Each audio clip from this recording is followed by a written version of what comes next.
spitballing ideas in my notebook earlier, and I thought to myself, wow, revenge has honestly contributed to quite a bit of human history and pop culture.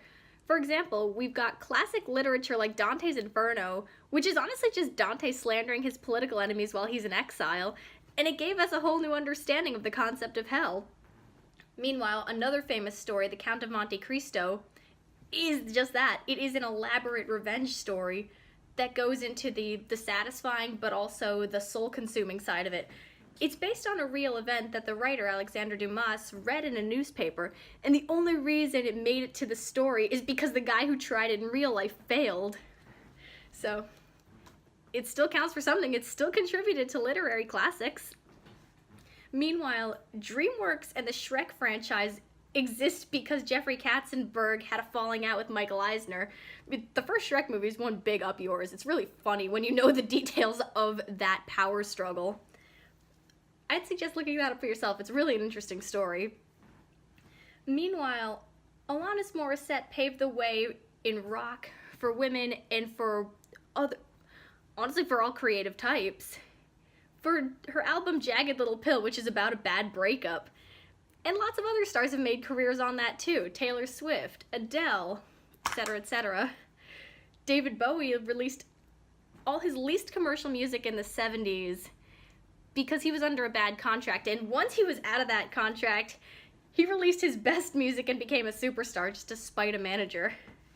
Kudos. A mother actually shut down a revenge porn site because the guy who ran it uploaded a photo of her daughter that her daughter didn't even release.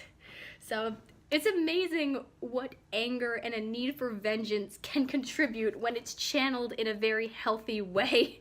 Well, some of this is debatable. I'm not sure how healthy Dante's Inferno was. But I think we're so quick to dismiss anger as something negative, and it can be. It can be very destructive, but it can also be very passionate and can also lead to such wonderful things, like an understanding of hell, or the creation of a franchise, or a new direction of rock music. But I feel like there's gotta be something positive in there too. But I'm just thinking, I love a good revenge story. It's a selfish part of me, but I find stories like that very, very fascinating.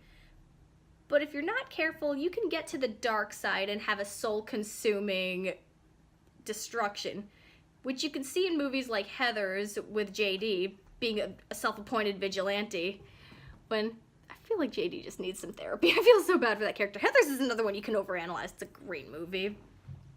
Or Sweeney Todd, another movie that shows the soul-consuming side of revenge. I think it's a fascinating topic, and one I really enjoy seeing, especially in the creation of something wonderful and amazing.